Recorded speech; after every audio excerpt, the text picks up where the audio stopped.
I just want to know, yo. I want to know who told you all these bad things?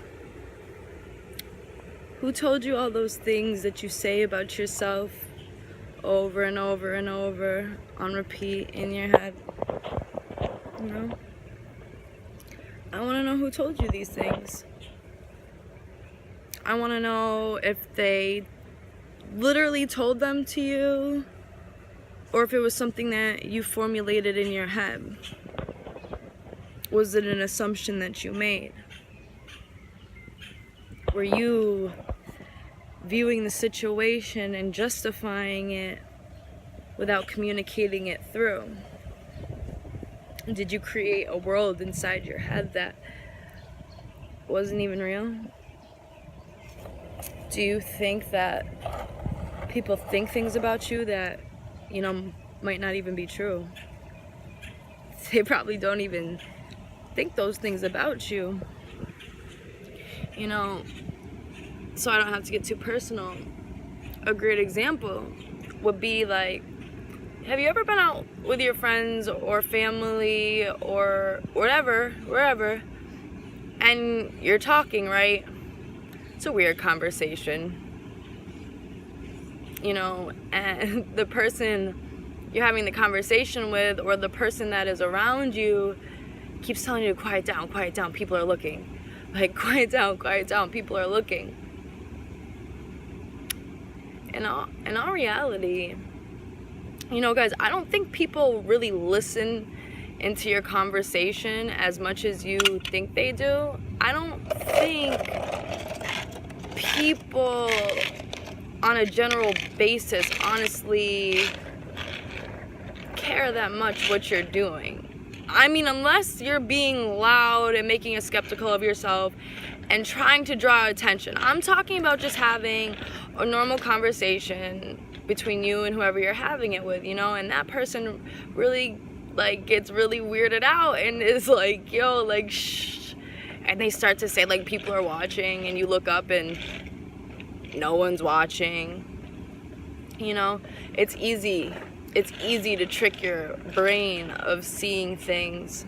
It's easy to trick your brain into believing things because you create your own world. You do. And because you create your own world, the thoughts that you stay persistent on become real. Whether it's in your head or it's something that you can feel in physical form. So I ask you again, who told you all these bad things about you? Really ask yourself that. Who told you that you weren't good enough? Who told you you were depressed? Who told you you were worthless? Who told you you weren't enough? That you weren't beautiful, that you weren't handsome, that you weren't smart, that you weren't educated, that you weren't talented, that you weren't athletic, that you weren't creative, that you couldn't sing, that you couldn't dance? Because let me tell you something, guys. When I was growing up, people always told me I couldn't dance. You know, and I loved to dance. I still love to dance. But for a period of my time, or for a period of my life, because people would tell me so often that I didn't know how to dance, I stopped dancing. I stopped doing an activity that moved me, literally moved me, made me happy, made me laugh, made me love the awkward parts of me, you know? And you know what I do now? I dance. And I'm good at it. I'm damn good at it. And I realize, yo, everyone's unique. And because of that, if you own something that you do, you're good at it. You're good at it in your own unique way. I realized that people were telling me I couldn't dance because the way I danced didn't fit in with the mainstream way of dancing. Nah, I just stood out. I've always stood out. You know, people have always tried to limit me because of this, telling me I have too big of an ego. So I stopped. thinking that I'm such a great basketball player. And then I start to feel like I don't love that anymore. In all reality, I do. I'll always love basketball. It'll always be my outlet.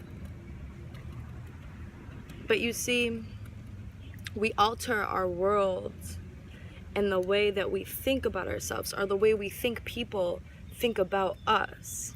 We alter our worlds by the way that we see ourselves in the mirror every single day. You know? If you tell yourself you're beautiful every single day, if you pick out all of the things that you love about yourself that are beautiful, that's all you'll see is the beauty.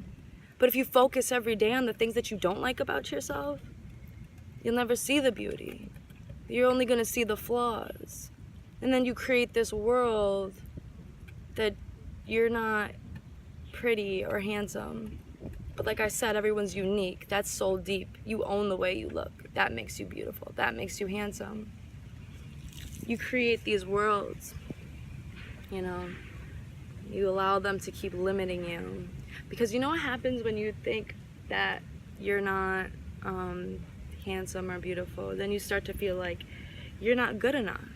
Then you feel like you can't fit in, that no one's gonna love you, you know? And then you start to envy people, and you start to envy things, and you become an envious person, and you see all this unhappiness start to flow in, and more bad things happen because you're just focused on those bad things, and you're not even doing anything active to bring happiness in your life.